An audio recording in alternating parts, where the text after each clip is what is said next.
좋아요. 며느리 수진이가 올해도 자기 친구들 송년 모임을 우리 집에서 하겠다고 했을 때 그것도 이번엔 20명이나 된다면서 어머니가 해주시는 갈비찜이 제일 맛있으니까 라고 웃으면서 말했을 때 저는 딱 한마디만 했습니다. 좋아요. 다 와. 대신 나는 제주도 간다. 음식은 내가 직접 해. 나는 너희 모임 출장 요리사 아니니까. 수진이 얼굴이 순두부처럼 하얗게 변했습니다. 입이 반쯤 벌어진 채로 저를 쳐다봤어요. 6년 동안 한 번도 들어본 적 없는 말이었으니까요. 그런데 수진이가 모르는 게 있었어요. 제가 그날 아침에 우연히 발견한 것이 있었다는 걸요. 그 발견이 모든 걸 바꿔놨어요. 제 이름은 김순자, 68세, 서울대학교 병원에서 30년간 수간호사로 일했어요. 그리고 지난 6년 동안 저는 제 집에서 며느리의 전담 요리사로 살아왔습니다. 무급으로요. 남편 정호는 중학교 국어교사였어요. 조용한 사람이었어요. 책 읽는 걸 좋아하고 주말이면 저한테 된장찌개를 끓여주는 그런 남자였어요. 15년 전에 췌장암으로 떠났어요. 53세였어요. 마지막 날 병실에서 제 손을 잡고 말했어요. 순자야, 집은 절대 팔지 마. 그리고 민수 잘 키워. 그리고 내 인생도 살아. 3가지 부탁이었어요. 처음 2개는 지켰어요. 3번째는 완전히 실패했어요. 남편이 남긴 건 생명보험금 1억 2천만 원, 반포 아파트 한 채, 시가 12억, 그리고 민수와 저 둘이었어요. 민수는 그때 21살 대학생이었고 저는 53세 간호사였어요. 민수가 대학 졸업하고 취업하고 28살에 수진이를 데려왔어요. 첫인상은 솔직히 좋았어요. 예쁘장했고 말도 조리 있게 했고 무엇보다 어머니라고 부르면서 90도로 인사했어요. 어머니, 민수 오빠 정말 잘 키우셨어요. 저도 어머니처럼 현명한 여자가 되고 싶어요. 그 말을 듣고 눈물이 날 뻔했어요. 아, 우리 민수가 좋은 여자를 만났구나. 얼마나 순진했는지. 결혼식은 성대하게 했어요. 강남 인터컨티넨탈 호텔 300명 하객. 축의금만 4천만 원이 들어왔는데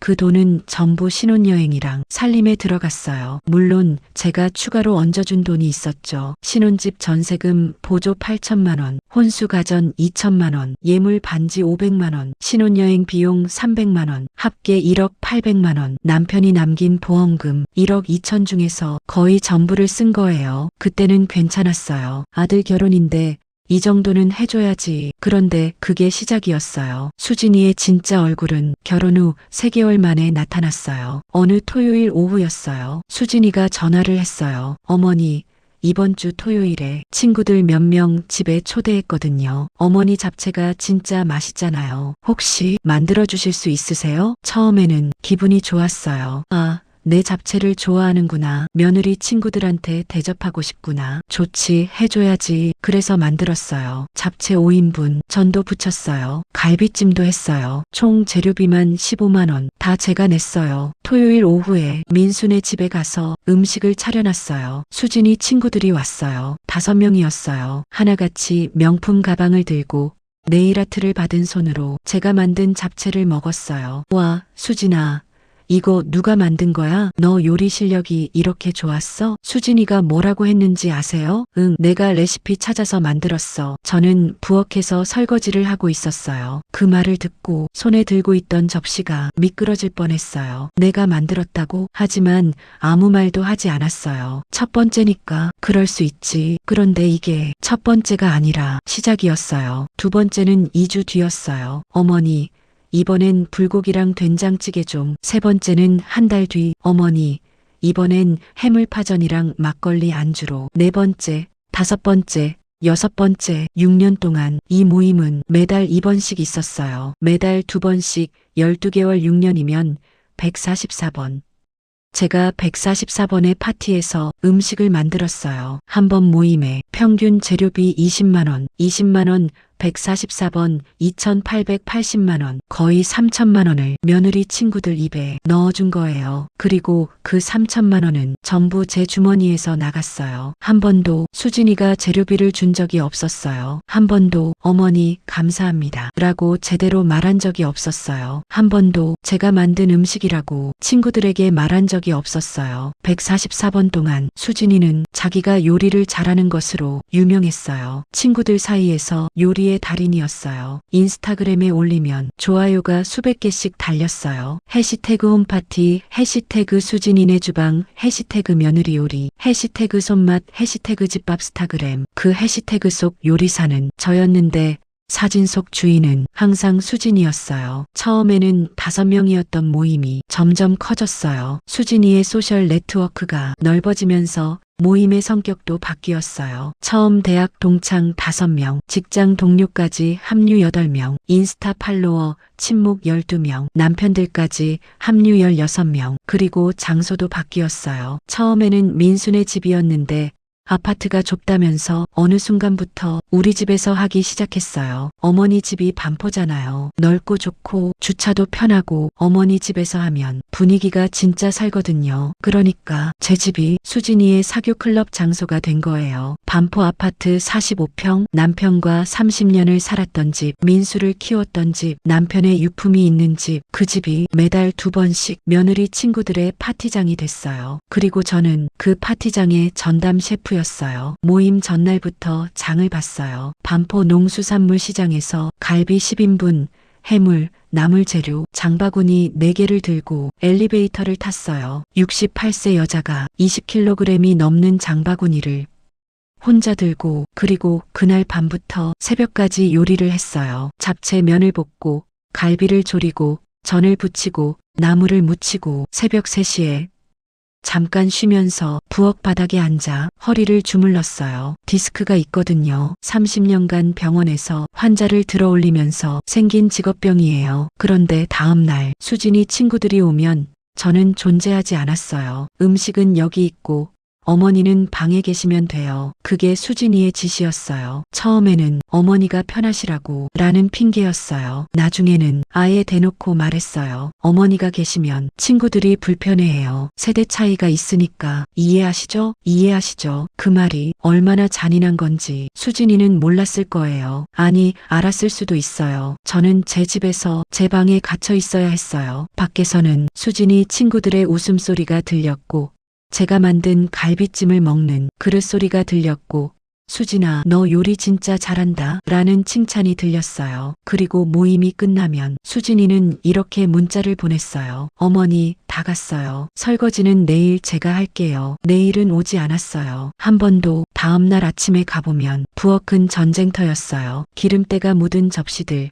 와인잔에 남은 자국들, 바닥에 흘린 음식물, 그걸 치우는 건 항상 저였어요. 144번의 모임, 144번의 요리, 144번의 설거지, 144번의 뒷정리, 그리고 144번이 수진이가 만들었어 거짓말. 이게 6년이었어요. 물론 민수에게 말한 적이 있어요. 한 번이 아니라 여러 번. 민수야, 수진이가 매번 엄마한테 요리를 시키는데 좀 과한 것 같지 않니? 민수의 대답은 항상 같았어요. 엄마, 수진이가 요리를 못하잖아. 엄마가 해주면 다들 좋아하고 그게 뭐가 문제야? 재료비도 엄마가 다 내는데. 엄마, 우리가 지금 돈이 빠듯한 거 알잖아. 나중에 갚을게. 나중에. 그 나중에가 6년 동안 한 번도 오지 않았어요. 민수는 IT 회사에 다니면서 연봉이 6천만 원이었어요. 수진이도 온라인 쇼핑몰을 한다고 했어요. 수입이 월 200만 원 정도라고 했어요. 합치면 월 700만 원. 그런데 항상 돈이 없다고 했어요. 엄마,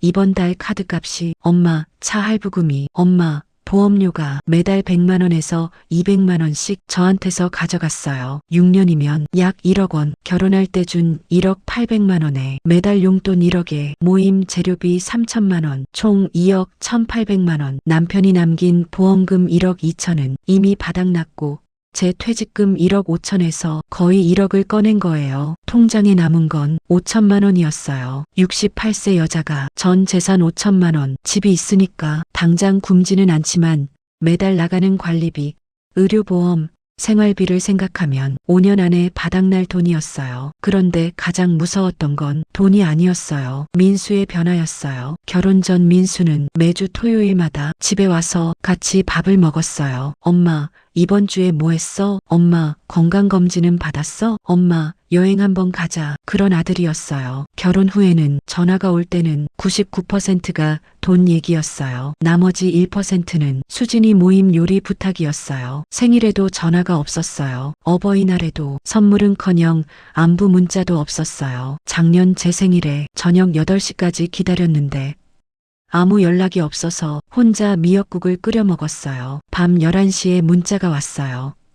엄마 생일이었지? 미안 까먹었다. 키읔키읔. 다음에 밥 사줄게. 다음에 또 그 다음에 그 문자를 보면서 울었어요. 미역국 그릇 앞에서 혼자 울었어요. 그때는 몰랐어요. 이게 착취라는 걸, 이게 학대라는 걸. 저는 그냥 좀 서운한 엄마인 줄 알았어요. 근데 아니었어요. 올해 11월이었어요. 수진이가 집에 왔어요. 평소처럼 불쑥 어머니 12월에 송년 모임 할 건데요. 이번엔 좀 크게 하려고요. 20명 정도 어머니 집에서요. 메뉴는 제가 리스트 보낼게요. 저는 또 응 그래 라고 할 뻔했어요. 그런데 그날 아침에 이상한 일이 있었어요. 수진이가 화장실에 간 사이에 수진이 핸드폰이 거실에서 울렸어요. 습관적으로 봤어요. 누구한테서 왔나? 화면에 뜬 카톡 알림이 제 눈에 들어왔어요. 단톡방 수진이네 홈파티 침묵 메시지 미리 보기 수진아 크크 이번에도 시엄마가 해주는 거지? 그 갈비찜 먹으려고 12월이 기다려진다 크크. 심장이 멈추는 줄 알았어요. 시엄마가 해주는 거지? 그러니까 수진이 친구들은 알고 있었어요. 처음부터 다 알고 있었어요. 수진이가 만들었다는 거짓말을 믿은 게 아니었어요. 다들 알면서 저를 이용한 거였어요. 아니, 더 정확히 말하면 수진이가 친구들한테는 솔직하게 말했던 거예요. 우리 시엄마가 요리를 잘해. 시키면 다 해줘. 걱정 마. 인스타에서는 자기가 만든 것처럼 올리면서 사적으로는 시엄마 부려먹는다고 떠들고 다닌 거예요. 수진이가 화장실에서 나왔어요. 저는 아무 말도 하지 않았어요. 응 그래 12월에 하자. 그렇게만 말했어요. 수진이가 돌아간 뒤 저는 그 자리에 1시간을 앉아 있었어요. 움직일 수가 없었어요. 분노도 아니었어요. 슬픔도 아니었어요. 뭐랄까 각성이었어요. 마치 수술실에서 마취가 깨는 것처럼 6년 동안 눌러놨던 감각이 한꺼번에 돌아왔어요. 아, 나는 이용당하고 있었구나. 그 단순한 진실이 그렇게 오래 걸린 거예요. 그리고 그날 밤 저는 잠을 자지 않았어요. 더 찾아보기로 했어요. 뭔가 더 있을 것 같았거든요. 다음 주에 민수가 집에 왔어요. 원래 용돈을 받으러요. 엄마, 이번 달이 좀 빠듯해서 저는 평소처럼 100만 원을 줬어요. 아직은 때가 아니었으니까요. 민수가 샤워하는 사이에 거실에 둔 서류 가방이 보였어요. 보통은 절대 안 봤어요. 근데 그날은 달랐어요. 손이 자연스럽게 움직였어요. 가방 안에 갈색 서류 봉투가 있었어요. 한국자산관리공사. 심장이 빨라졌어요. 열어봤어요. 안에는 신용카드 명세서 3장, 전부 민수 이름. 근데 사용처가 이상했어요. 백화점 명품관 마이너스 380만 원, 성형외과 마이너스 250만 원, 해외 직구 마이너스 180만 원, 호텔 스파 마이너스 120만 원, 한 달에 거의 900만 원, 민수 월급이 500만 원인데 카드값이 900만 원? 그리고 또 다른 서류, 개인회생 상담 접수증, 개인회생, 제 아들이 개인회생을 알아보고 있었어요. 총 부채 8,700만 원, 8,700만 원, 어떻게 이렇게 됐을까? 서류를 더 봤어요. 대출 내역, 카카오뱅크 신용대출 3천만 원, 토스 대출 2천만 원, 카드론 1,500만 원, 현금 서비스 1,200만 원, 사채 1,000만 원, 그리고 대출 목적란에 이렇게 적혀 있었어요. 배우자 생활비 및 사업자금, 수진이의 온라인 쇼핑몰, 월 200만 원 번다던 그 쇼핑몰, 서류를 더 뒤졌어요. 쇼핑몰 매출 내역서가 나왔어요. 월 매출 30만 원에서 50만 원. 200만 원이 아니라 30만 원이었어요. 수진이는 매출을 4배 이상 부풀려서 민수한테 말한 거예요. 그리고 부족한 돈은 민수 이름으로 대출받아서 명품을 사고 성형을 하고 스파를 다닌 거예요. 그런데 더 무서운 서류가 있었어요. 부동산 감정평가 의뢰서 대상 반포 땡땡 아파트 땡땡동 땡땡호.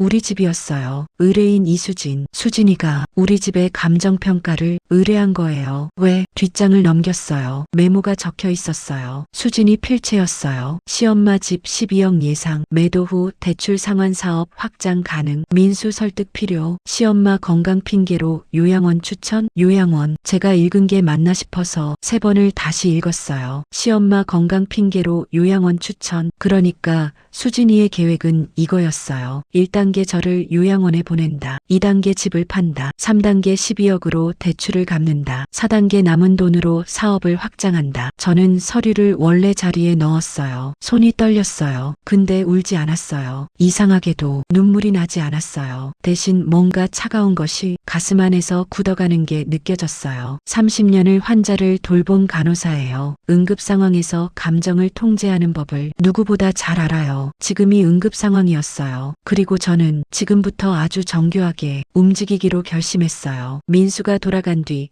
저는 밤새 계획을 세웠어요. 6년 동안 당한 만큼 6개월은 준비해야 한다고 생각했어요.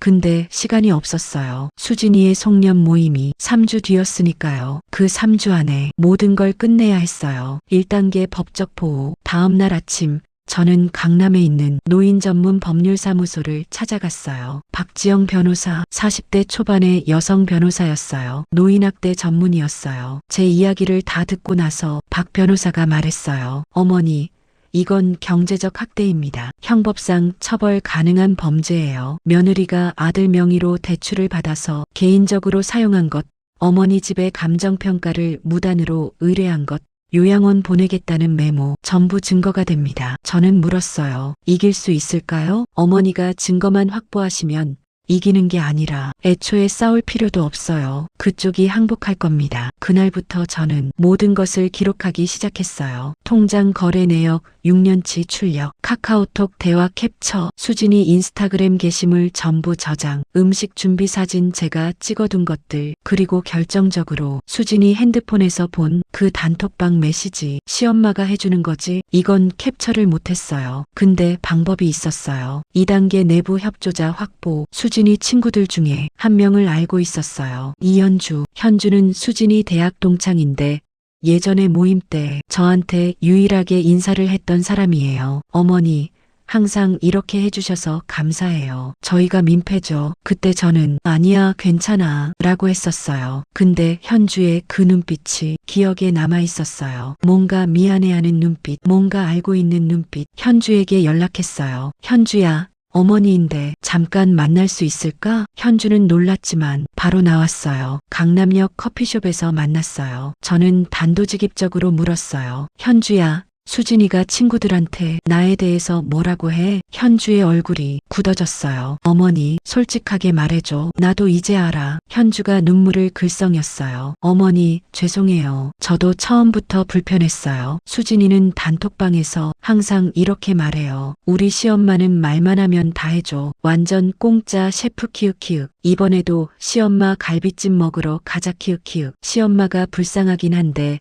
아무튼 맛있으니까 키읔키읔. 그리고 어머니, 더 심한 것도 있어요. 뭔데? 수진이가 어머니 집에 대해서 친구들한테 말했어요. 시엄마 집이 반포 12억인데 나중에 그 집 팔아서 우리가 사업할 거야. 시엄마는 요양원 보내면 되고. 그 말을 듣고 아무도 안 말렸어요? 현주가 고개를 숙였어요. 저만 불편해했어요. 다른 애들은 오, 대박, 부럽다 이런 반응이었어요. 저는 커피잔을 내려놓았어요. 손이 떨리지 않았어요. 이미 알고 있었으니까요. 확인이 됐을 뿐이니까요. 현주야, 부탁이 하나 있어. 네, 어머니. 그 단톡방 대화 내용을 캡처해서 보내줄 수 있어? 수진이가 나에 대해서 한 말들, 집에 대해서 한 말들 전부. 현주는 망설였어요. 수진이한테 들키면 안 들킬 거야. 그리고 이건 옳은 일이야. 나는 68세 할머니야. 내 집에서 쫓겨날 위기에 있어. 도와줘. 현주가 결심한 듯 고개를 끄덕였어요. 보내드릴게요, 어머니. 그날 밤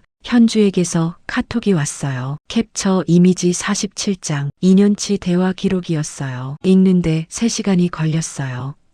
읽으면서 처음으로 울었어요. 분노가 아니었어요. 배신감이었어요. 6년 동안 진심으로 정성을 들였는데 그 정성이 조롱거리였다는 걸 알았을 때의 그 배신감. 하지만 울음을 멈추고 다시 노트북을 켰어요. 아직 할 일이 남아 있었으니까요. 3단계 재정보호. 다음 날 신한은행으로 갔어요. 민수한테 가는 자동이체 3건을 취소했어요. 새 통장을 만들었어요. 다른 지점에서 민수도 수진이도 모르는 통장, 남은 5천만 원 중 4천만 원을 새 통장으로 옮겼어요. 그리고 변호사에게 연락했어요. 박 변호사님, 유언장을 바꾸고 싶어요. 어떻게요? 원래는 민수한테 전부 가게 되어 있는데 조건을 붙이고 싶어요. 이 집은 신탁으로 묶어서 제가 살아있는 동안은 절대 매매가 불가능하게, 그리고 제가 사망한 뒤에도 10년간 매매 제한을 걸어주세요. 10년이요? 네, 10년. 그 10년 동안 수진이가 이 집을 팔 수 없게요. 박 변호사가 웃었어요. 어머니 현명하십니다. 4단계 수진이 가족에게 연락. 이게 가장 어려운 단계였어요. 수진이 엄마는 저와 사이가 나쁘지 않았어요. 명절 때 가끔 통화했거든요. 근데 수진이 엄마는 딸이 하는 짓을 모르고 있었어요. 적어도 저는 그렇게 생각했어요. 수진이에게는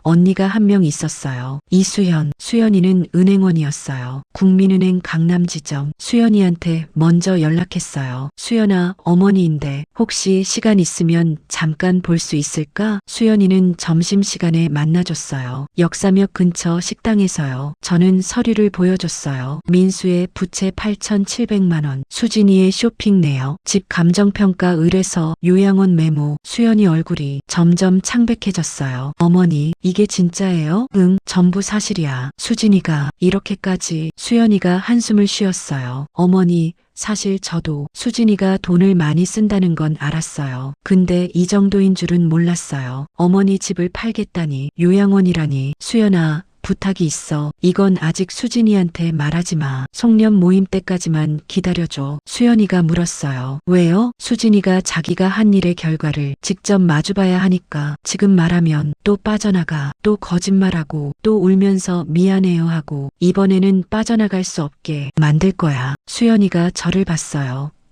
오랫동안. 어머니, 예전 어머니가 아니시네요. 저는 웃었어요. 맞아. 예전에 나는 죽었어. 6년 걸렸지만.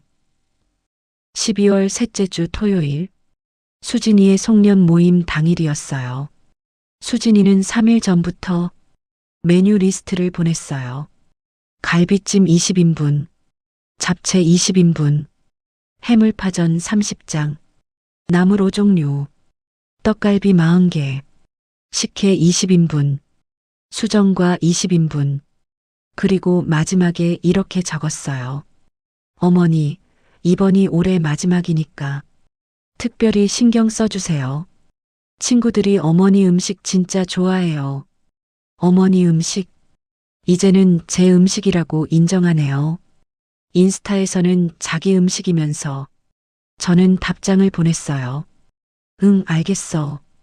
걱정 마. 그리고 아무것도 하지 않았어요. 장도 보지 않았어요. 요리도 하지 않았어요. 대신 여행 가방을 쌌어요. 제주도 서귀포, 바다가 보이는 호텔, 2주 예약. 금요일 밤 저는 집을 나서기 전에 몇 가지를 준비했어요. 냉장고를 완전히 비웠어요. 찬장에 있던 그릇들, 명절용 접시 세트, 제가 30년간 모은 도자기 컵들, 전부 제 방에 넣고 잠갔어요. 거실 테이블도 치웠어요. 의자도 제 방에 넣었어요. 주방에는 컵라면 하나와 종이컵 몇 개만 남겨뒀어요. 그리고 식탁 위에 메모를 남겼어요. 일찍 제주도로 떠납니다. 집은 너희에게 맡길게요. 좋은 시간 보내세요. 어머니, 새벽 5시에 택시를 불렀어요. 김포공항으로요. 택시 안에서 30년을 살았던 아파트를 돌아봤어요. 남편과 신혼 때 들어온 집, 민수가 첫걸음을 뗀 집, 남편이 마지막으로 태어난 집, 그 집이 수진이에게는 12억짜리 투자 대상이었어요. 눈물이 날 줄 알았는데 나지 않았어요. 대신 이상한 해방감이 있었어요. 가벼웠어요. 어깨가 가벼웠어요. 6년 동안 보이지 않는 앞치마를 두르고 있었는데 그걸 벗은 기분이었어요. 비행기 안에서 아이패드로 CCTV를 확인했어요. 출발 전에 현관에 소형 카메라를 설치했거든요. 거실이 보였어요. 텅 빈 거실, 텅 빈 냉장고, 텅 빈 식탁, 그리고 그 위에 제 메모지 한 장. 이제 시작이다. 저는 그렇게 생각했어요. 제주도 호텔에 도착한 건 아침 9시였어요. 바다가 보이는 방, 깨끗한 흰색 시트, 조용한 파도 소리. 저는 30년 만에 아무도 위에 요리하지 않아도 되는 아침을 맞았어요. 룸서비스로 연어 에그 베네딕트를 시켰어요. 68년 인생에서 처음 먹어보는 음식이었어요. 그 첫 입을 베어 물었을 때 전화가 울렸어요. 민수, 오전 10시 47분. 엄마, 어디야? 수진이가 메모를 봤는데 제주도라고? 오늘 송년 모임인데 냉장고에 아무것도 없어. 민수 목소리가 떨리고 있었어요. 응, 제주도야. 호텔이 참 좋더라. 엄마, 이게 장난이야. 수진이가 미쳐가고 있어. 수진이가 왜? 모임은 수진이가 주최한 거잖아. 음식도 수진이가 하면 되지. 엄마, 수진이가 요리를 못하잖아. 20명이 3시간 뒤에 오는데 그건 수진이 문제지 내 문제가 아니야. 전화기 너머에서 수진이 목소리가 들렸어요. 날카롭고 히스테리컬한 목소리. 민수가 다시 말했어요. 엄마, 제발. 적어도 레시피라도 알려줘. 갈비찜 양념 비율이라도. 민수야. 제 목소리가 낮아졌어요. 6년 동안 내 아내가 내 음식을 자기가 만든 것처럼 올렸어. 인스타에, 친구들한테, 세상한테. 6년 동안 나는 내 집에서 요리하고 설거지하고 뒷정리하고 돌아왔어. 한 번도 고맙다는 말을 듣지 못했어. 한 번도 재료비를 받지 못했어. 한 번도 수진이가 이건 시어머니가 만드셨어요. 라고 말한 적이 없어. 그런데 이제 내가 안 해주니까 레시피를 달라고? 민수가 조용해졌어요. 엄마, 그리고 민수야. 나 하나만 물어볼게. 개인회생 상담은 받아봤어? 전화기 넘어가 얼음처럼 굳었어요. 뭐라고? 8,700만 원. 그 빚 어떻게 할 거야? 긴 침묵. 엄마가 그걸 어떻게 알았는지는 중요하지 않아. 중요한 건 내 아내가 내 이름으로 빚을 졌다는 거야. 내가 모르는 신용카드 3장이 있다는 거야. 그리고 내 아내가 우리 집을 팔아서 빚을 갚으려고 한다는 거야. 엄마, 그건 그리고 나를 요양원에 보내려고 한다는 거야. 전화기 너머에서 뭔가 쿵 하는 소리가 났어요. 민수가 앉아버린 것 같았어요. 엄마, 그건 수진이가. 민수야, 나는 지금 내한테 화난 게 아니야. 나는 슬픈 거야. 내가 이 여자한테 이렇게 당하고 있는 게 슬퍼. 그리고 나한테 이렇게 한 게 슬퍼. 이제 내가 결정해야 해. 엄마한테 전화할 시간에 수진이한테 물어봐. 그 신용카드가 뭔지, 그 빚이 뭔지, 우리 집 감정평가가 뭔지. 전부. 전화를 끊었어요. 손이 떨렸어요. 하지만 아까 시킨 에그 베네딕트를 다시 집어들었어요. 식기 전에 먹어야 하니까요. 68세 여자가 처음으로 자기를 위해 시킨 음식을 쉽게 놔둘 순 없으니까요. 오후 1시 CCTV로 현관을 확인했어요. 사람들이 도착하기 시작했어요. 수진이 친구들 하나같이 예쁘게 차려입고 와인 한 병씩 들고 왔어요. 현관문이 열렸어요. 수진이가 맞이했어요. 근데 수진이 얼굴이 엉망이었어요. 눈이 부어 있고 화장이 번져 있고 옷도 대충 입은 상태. 친구들이 들어오면서 거실을 봤어요. 텅 빈 거실, 테이블 없음, 의자 없음, 장식 없음, 그리고 부엌, 냉장고 문을 열면 컵라면 하나. 수진아, 이게 뭐야? 친구 하나가 물었어요. 수진이가 울먹이면서 말했어요. 시어머니가 갑자기 여행을 가셔서. 시어머니, 넌 항상 네가 요리한다고 했잖아. 침묵, 어색한 침묵. 다른 친구가 말했어요. 야, 솔직히 우리 다 알았어. 시어머니가 다 해주시는 거.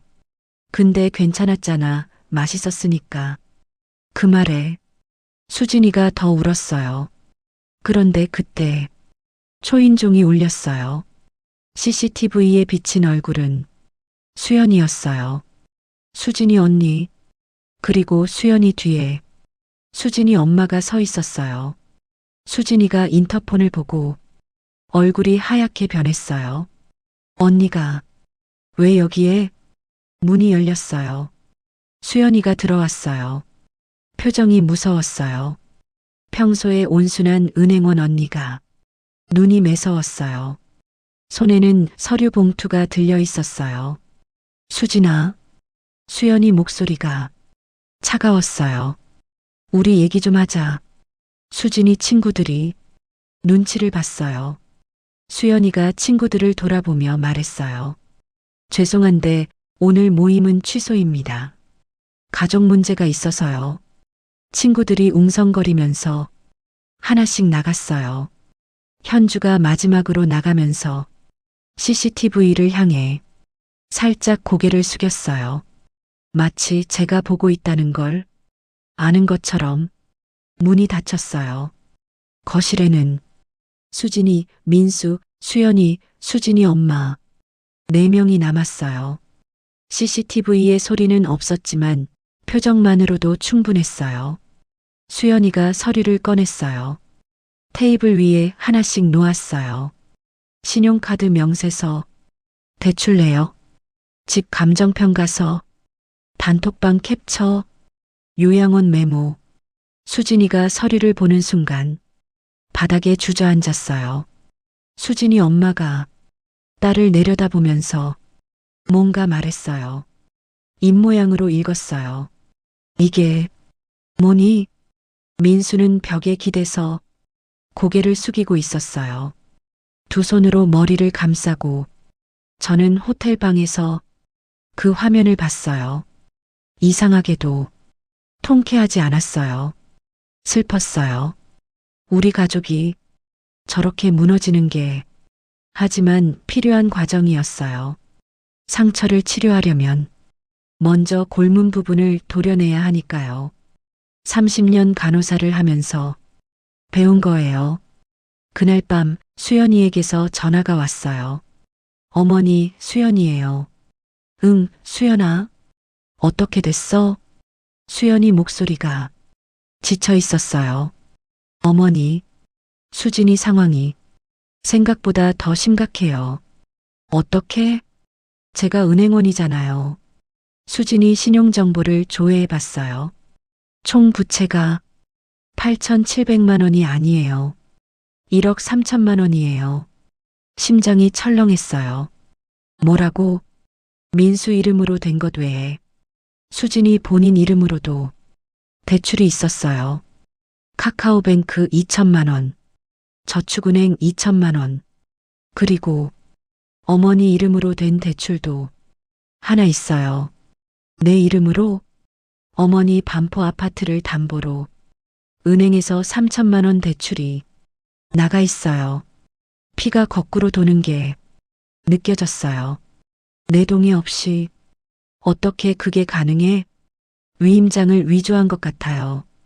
어머니 인감 도용 가능성이 있어요. 인감, 도용? 어머니, 이건 사기죄에 해당해요.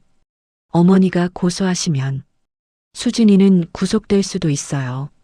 전화기를 든 손이 가늘게 떨렸어요. 수연아, 민수는 알아? 방금 다 들었어요. 민수 오빠가 울었어요. 제가 민수 오빠를 아는 게 수진이 때문이잖아요. 근데 오빠가 울면서 엄마한테 어떻게 이럴 수 있어? 라고 하더라고요. 수진이한테. 수진이는 계속 오빠 미안해. 내가 잘못했어. 다시는 안 그럴게. 라고 했는데 수연아. 네. 수진이가 그 말을 이전에도 한 적 있지? 수연이가 한숨을 쉬었어요. 네. 사실 수진이가 결혼 전에도 카드빚 문제가 있었어요.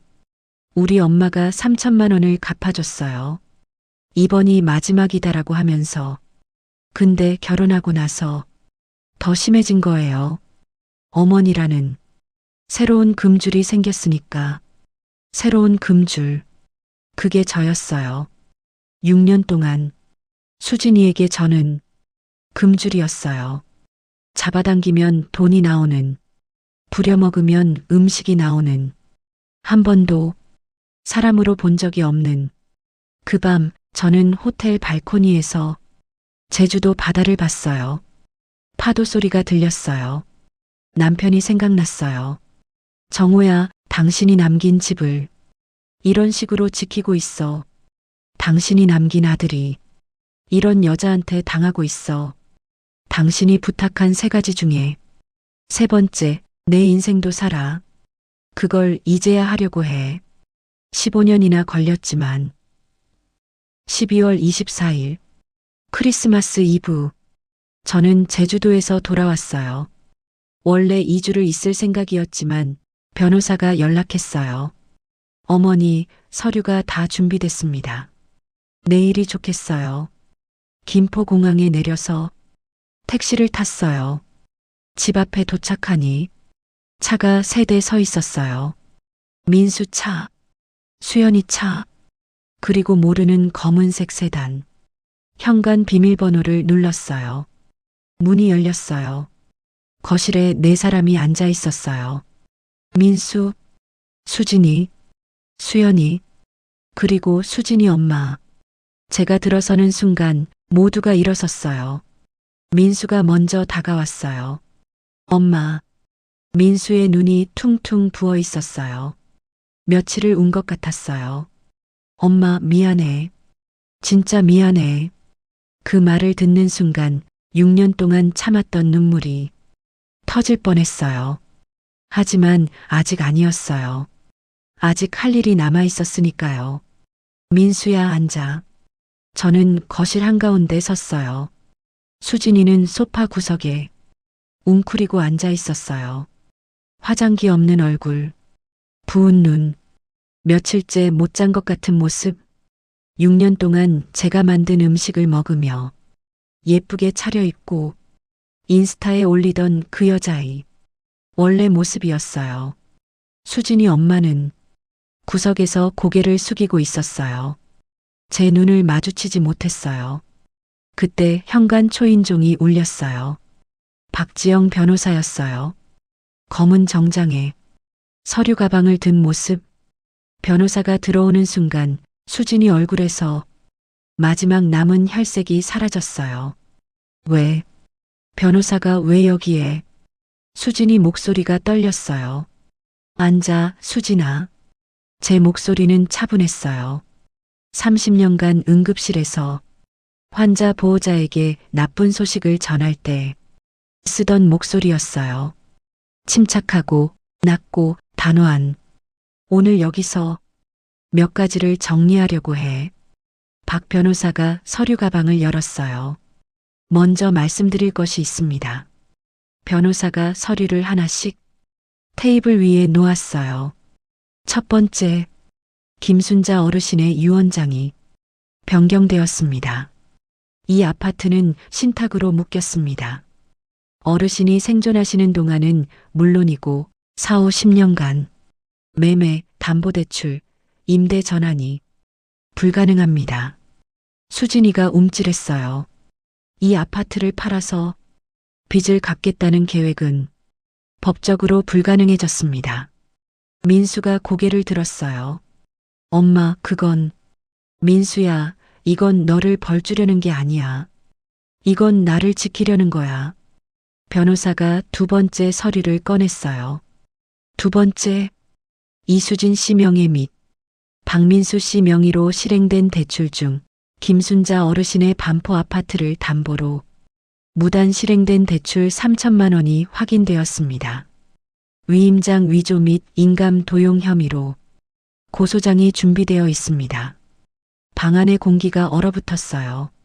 수진이 엄마가 처음으로 입을 열었어요. 사돈어른, 수진이가 정말 그런 짓을 네 하셨어요. 변호사가 담담하게 답했어요. 인감증명서 발급 기록과 은행 CCTV를 확보했습니다. 이수진 씨가 직접 은행에 방문하여 위조된 위임장으로 대출을 실행한 것이 확인됐습니다. 수진이가 바닥에 무릎을 꿇었어요. 어머니, 제가 잘못했어요. 제발, 고소만은. 저는 수진이를 내려다봤어요. 6년 전 처음 우리 집에 왔을 때 90도로 인사하던 그 여자, 어머니처럼 현명한 여자가 되고 싶어요. 그 말이 떠올랐어요. 수진아, 네, 어머니, 너는 6년 동안 나를 요리사로 쓰고 내 아들의 신용을 망치고 내 집을 팔아먹으려 하고 나를 요양원에 보내려고 했어. 그게 현명한 여자야? 수진이가 울었어요. 진짜 울었어요. 처음 보는 진심 어린 울음이었어요. 하지만 저는 6년간의 가짜 눈물을 너무 많이 봐서 진짜인지 가짜인지 구분할 자신이 없었어요. 변호사가 세 번째 서류를 꺼냈어요. 세 번째, 앞으로의 조건입니다. 하나, 이수진 씨는 김순자 어르신의 아파트 출입 시 사전 동의를 받아야 합니다. 둘, 모든 금전 거래는 즉시 중단됩니다. 월 용돈, 생활비 보조, 모임 비용, 일체의 재정 지원이 종료됩니다. 셋, 무단 담보대출 3천만 원은 6개월 이내에 전액 상환해야 합니다. 미상환 시 형사고소가 진행됩니다. 넷, 인스타그램을 포함한 모든 SNS에서 김순자 어르신의 요리를 본인이 한 것처럼 게시한 콘텐츠를 전부 삭제하고 정정 게시물을 올려야 합니다. 네 번째 조건에서 수진이가 고개를 번쩍 들었어요. 그건 너무 뭐? 제가 물었어요. 6년 동안 내가 새벽 3시까지 만든 음식을 내 이름으로 올린 게 너무한 거 아니었어? 144번의 모임, 2,880만 원의 재료비, 디스크가 악화될 때까지 서서 요리한 시간, 그게 너무한 거 아니었어? 수진이가 아무 말도 못했어요. 민수가 일어섰어요. 엄마, 다 받아들일게. 엄마가 말하는 거 전부 나도 잘못했어. 6년 동안 몰랐다는 게 아니라 알면서도 편했다는 게 내 잘못이야. 엄마가 해주니까 편했어. 수진이가 시키니까 편했어. 돈을 달라고 하면 주니까 편했어. 그 편함이 엄마를 얼마나 아프게 한 건지 이제 알았어. 민수의 눈에서 눈물이 떨어졌어요. 저는 참았어요. 아직 울면 안 됐어요. 마지막이 남아 있었으니까요. 변호사가 마지막 서류를 꺼냈어요. 마지막으로 김순자 어르신이 직접 말씀하실 것이 있다고 합니다. 저는 서류를 받아들지 않았어요. 대신 가방에서 사진 한 장을 꺼냈어요. 오래된 사진이었어요. 남편 정우와 어린 민수, 그리고 젊은 저, 3명이 이 거실에서 찍은 사진. 배경에 저 벽이 보였어요. 지금 우리가 서 있는 이 벽. 이 사진은 민수가 5살 때 찍은 거야. 아빠가 민수를 안고 있지. 내가 옆에서 웃고 있고, 이 집에서, 이 거실에서 정우가 떠나기 전에 말했어. 순자야, 집은 팔지 마. 민수 잘 키워. 그리고 내 인생도 살아. 3가지 부탁. 첫 번째, 집은 안 팔았어. 오늘 그걸 법적으로 확실히 했어. 두 번째, 민수는 키웠어. 잘 키웠는지는 모르겠지만 적어도 최선을 다했어. 세 번째, 내 인생도 살아. 이건 15년이 걸렸어. 오늘부터 시작할 거야. 저는 사진을 테이블 위에 놓았어요.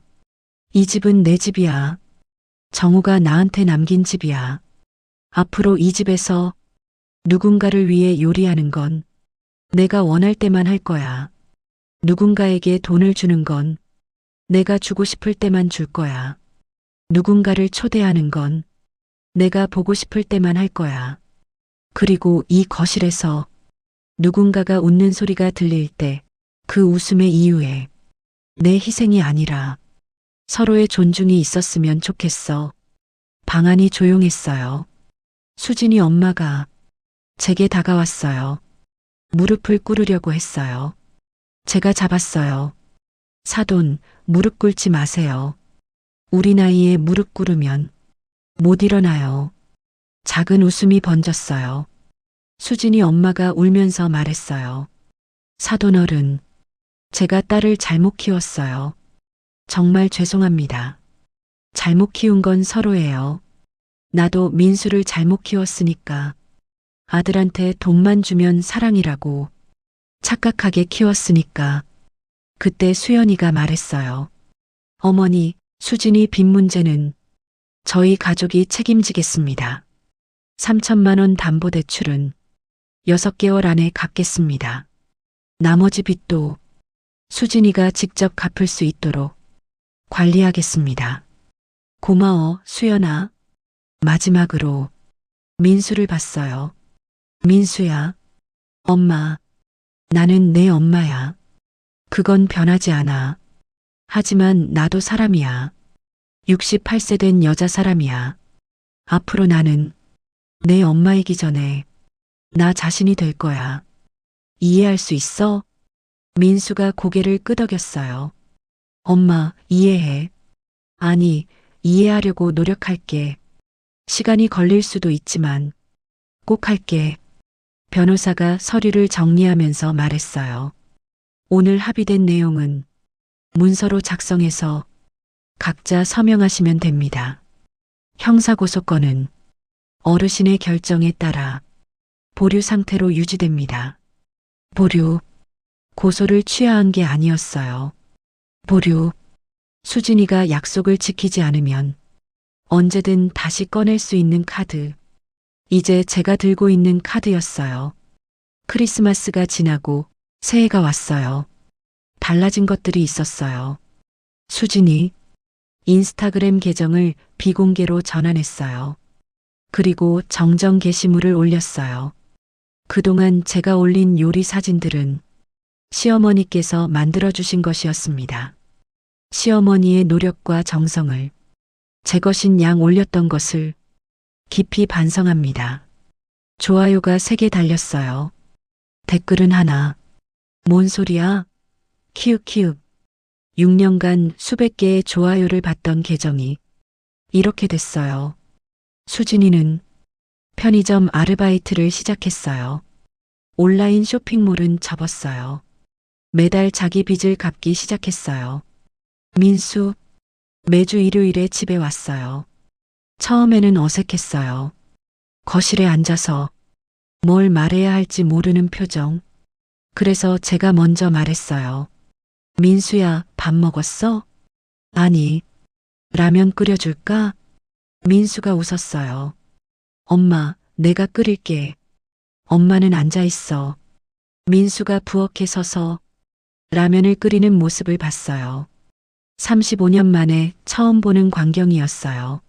라면 물 조절을 못해서 국물이 넘쳤어요. 스프를 너무 많이 넣어서 짰어요. 그런데 맛있었어요. 정말 맛있었어요.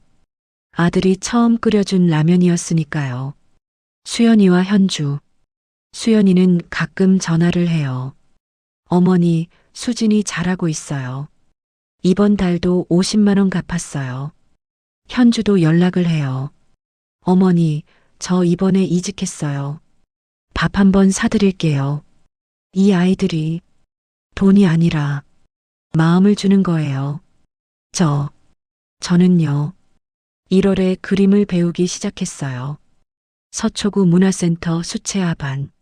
남편이 살아있을 때 언젠가 그림을 배우고 싶다고 했었거든요. 15년 만에 시작한 거예요. 첫 수업에서 사과를 그렸어요. 선생님이 말했어요. 순자 씨, 색감이 좋으시네요. 처음이라고요? 대단해요. 대단하다는 말을 얼마 만에 들어보는 건지, 어머니 갈비찜 맛있네요 말고 나에 대한 칭찬을 받은 게 몇 년 만인지. 그리고 2월에 간호사 동기들과 모임을 만들었어요. 두 번째 인생 모임. 매주 수요일 역사역 커피숍. 7명이서 시작했는데 지금은 15명이에요. 다들 60대, 70대 여성. 다들 비슷한 이야기를 가지고 있어요. 나도 아들한테 다 줬어.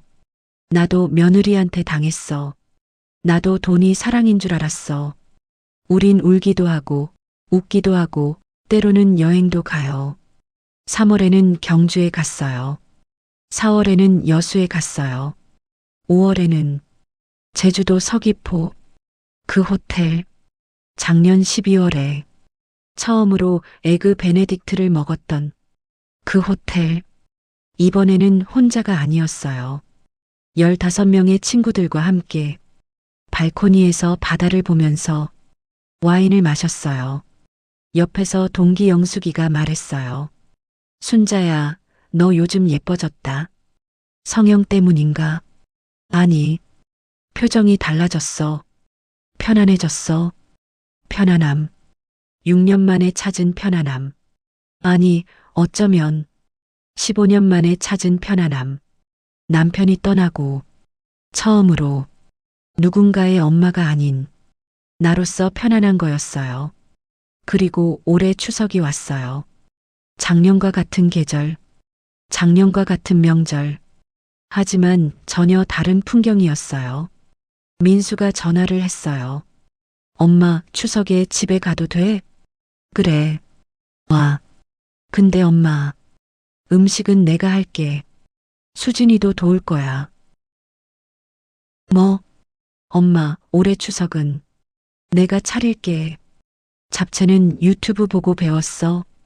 갈비찜은 아직 연습 중인데. 저는 수진이가 한다고 했어. 수진이가 전을? 응. 요즘 요리 학원 다녀. 진짜야.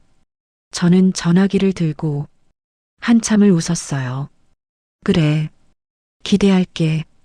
추석 당일 민수와 수진이가 왔어요. 수진이는 장바구니 4개를 들고 왔어요. 예전에 제가 그랬듯이 부엌에서 수진이가 전을 부치기 시작했어요. 첫 번째 전은 타버렸어요. 두 번째 전은 기름이 튀었어요. 세 번째 전에서 수진이가 소리를 질렀어요. 아, 뜨거워. 저는 거실 소파에 앉아서 TV를 보고 있었어요. 예전에는 제가 저 자리에 있을 수 없었어요. 부엌에 서 있어야 했으니까요. 수진이가 거실로 나왔어요. 손에 반창고를 붙이고, 어머니, 왜? 어머니가 6년 동안 이걸 하신 거예요? 응, 매번. 20명분을. 수진이가 눈물을 글썽였어요. 어머니, 죄송해요. 진짜로요. 전 부치는 것만으로도 이렇게 힘든데 어머니는 6년을. 저는 정말 몰랐어요. 이게 이렇게 힘든 건지. 저는 수진이를 봤어요. 오래 봤어요. 이 눈물이 진짜인지 가짜인지 아직도 100% 확신은 없었어요.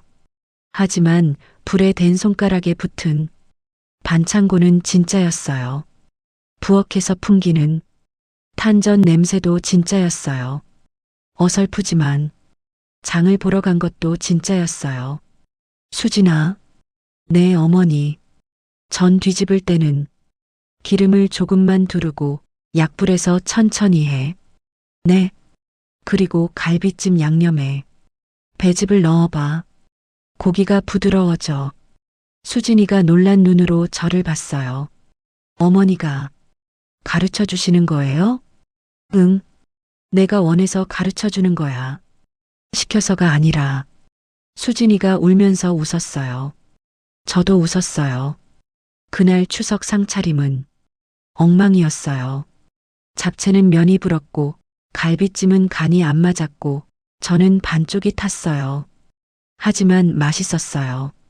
민수가 만든 라면처럼 마음이 들어간 음식은 맛이 다르더라고요. 식사 후에 민수가 설거지를 했어요. 수진이가 테이블을 닦았어요. 저는 거실에서 TV를 봤어요. 이 평범한 풍경이 저한테는 기적이었어요. 68년 인생에서 처음으로 추석에 부엌에 서 있지 않았어요. 처음으로 창밖에 보름달이 떴어요. 남편 생각이 났어요. 정호야, 당신 부탁 3가지. 집은 지켰어. 민수는 조금 늦었지만 바로잡고 있어. 그리고 3번째, 나는 지금 내 인생을 살고 있어. 처음으로. 제 이야기를 듣고 불편하신 분도 있을 거예요. 그래도 며느리인데, 그래도 아들인데, 가족끼리 그러면 안 되지. 네, 저도 그렇게 생각했어요.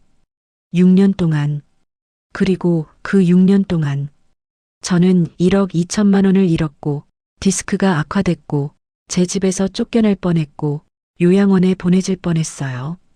가족이니까라는 말 뒤에 숨어있는 착취가 있어요. 사랑이니까라는 말 뒤에 감춰진 학대가 있어요. 효도라는 이름으로 부모를 ATM처럼 쓰는 자식들이 있어요.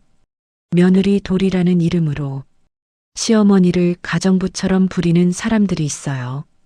저는 오늘 이 이야기를 통해 한 가지만 말하고 싶어요. 당신의 희생이 당연한 것이 아닙니다. 당신이 해주는 밥이 당연한 것이 아닙니다. 당신이 내는 돈이 당연한 것이 아닙니다. 당신의 시간, 당신의 체력, 당신의 존엄, 전부 값을 매길 수 없는 소중한 것입니다. 만약 지금 이 순간 누군가가 당신의 사랑을 이용하고 있다면 멈추세요. 저처럼 6년이 걸리지 않길 바랍니다. 제 이름은 김순자, 68세. 그리고 저는 이제 겨우 제 인생을 살기 시작했습니다. 감사합니다. 이 이야기가 마음에 드셨다면 좋아요와 구독 부탁드려요. 그리고 댓글로 알려주세요. 여러분이라면 어떤 선택을 하셨을까요? 비슷한 경험이 있으시다면 나눠주세요. 다음 이야기에서 만나겠습니다. 진심을 담아 다음 시간에